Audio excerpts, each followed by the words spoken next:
Most of us are only living at 40% of our capability. The mind has a restrictor, like a car. If you're driving a car and the car has a restrictor on it, the car may say 130 miles per hour, but the restrictor is set for 91. The car wants to go. The car wants to go, but the factory restrictor says, no, we're not going past 91. We have a restrictor in our brain. It's a survival mechanism, and it protects us from pain and suffering. And your brain pushes you in a direction that is comfortable. The mind controls everything. When you get to 40%, your brain says, we're done studying. This is starting to get uncomfortable. So you stop studying. So, if you start to feel the pain at 40%, that's where it starts. Okay, I'm feeling pain. My mind's saying all this nonsense to me. It's trying to get you to procrastinate. It's trying to get you to relax and take a step back. But this is the time you have to regain control back of your mind. It's like, okay, let me see if I can go 45 or 50%. And once you start giving yourself more and more hope and start pushing back, your mind is going, wait, what are you doing? I'm telling you to go right, but you're going left. You then start controlling your mind. You start finding more in yourself. And then you go from 40% to 50% to 60% to 70 to 80 or even 90. But that's the start of it. Get to the spot where your mind is saying, stop. Wherever that is, get there first. And then that's where you can start pushing back. You've got to control yourself in that moment. We all know people that have these dreams and ambitions, and they talk and talk and talk about what they're going to do. And they're talking and talking, but there's no action. They say they're going to do this and they're going to do that, but when are they going to do it? They just end up coasting through life like everyone else. So you can see that behavior in another person. So don't be that person. Do something about it. Do something to move you towards that goal. If that means studying an extra hour that day, then so be it. If that means going for a 30-minute run after class, then so be it. It doesn't matter what it is. However small or insignificant that step seems. If you take one small step, 365 days a year, it all adds up. Once you truly realize where you stand amongst the 7 billion people in the world when it comes to opportunity, it's ridiculous. And let me tell you what happens when you take responsibility for your life and you see the opportunities in front of you for what they are. You start to take control. You realize that there's nothing else, no one else that's controlling your life. It's all on you. In the words of Gary Vaynerchuk, your ego and your insecurity doesn't want to take the hit. You don't want to admit that you messed up because for some reason so many of you are living your lives based on other people's opinions, and that is crippling you. The way you really eliminate fear is to not care about anyone else's opinion. My losses are mine. I'll deal with them myself. I don't need your 2 cents.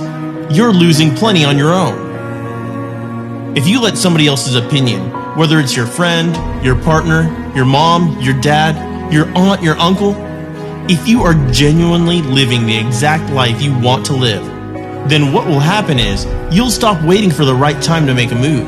You'll stop waiting to make a change or break bad habits. You'll stop blaming others for the lack of happiness in your life. But if your life has been out of control for so long, regaining control will not happen overnight. If you're committed to experiencing your own happiness and creating positive things in your life for yourself, you will. People are waiting for the right time to make a move, take a chance, make a change, or break a bad habit. Yet that right time never seems to appear. Each of us have plenty of excuses as to why we're stuck in the metaphorical mud of life, feeling like we control little more than the air we breathe into our lungs. And the truth is, it's easy to blame others for our lack of happiness. When it comes to studying, consistency is so important. A lot of people win, and then they chill for 2 or 3 months, but real winners, they have their finger on the pulse all the time. They're always looking for the next one. They're not studying to get satisfied, they're studying to learn everything there is to know. They never get to a place where they feel like they made it, because as long as you're moving towards achieving something, you keep studying, you keep reading, you keep learning, you stay hungry. And watch how it changes you, day by day, month by month. You'll evolve into a completely different person. If we did even just a fraction of all the things that we know that we should be doing, we'd all be A-grade students right now. But there's so many things that we talk to ourselves and say, yeah, I know I should be doing this. Yeah, I should be doing that. I should be studying more. I should be eating healthier. We all know what we need to do to become the best version of ourselves. But for whatever reason, we're not doing it. And so the ability to choose and actually decide to do what we know we should be doing, it's a superpower. That's what defines the greatest performers to the people that haven't quite made it yet. It's the difference between an A-grade student and a C-grade student. The C-grade student knows when he should be studying, but he doesn't study straight away. He procrastinates for an hour or two before he actually starts, whereas the A-grade student goes to work immediately, as soon as it's time, not a minute after. When it's time to study, stand up to it, face it. What does that time mean to you? Is it something that is negotiable, or is it set in concrete? What is it that you're waiting for? How much do you want it? Ask yourself this. What's more important? Procrastination or your education? If you don't know what to do, if you don't know where to start, it's very simple. Just aim to be a little bit better today than you were yesterday. And when you start to do this, you'll start to see some incredible results. You'll start to become someone that you never thought you could be. But your progression is not going to be in a linear path. You'll go through cycles of stress and recovery. So it's just being able to surf the flow of that. So you can start small. If you normally watch 2 hours of Netflix at nighttime, decrease it to 1 hour and study an extra hour that night. If you do that every day, that's 7 hours extra studying a week. You have to really study hard. You have to back your studying with hard work. You ask anyone successful, what's the secret to success? A lot of people will say hard work. They have no doubt in their mind that they're working harder than everyone else. So, do you have it in your mind that you're working harder than everyone else in your class? Or everyone else in your year?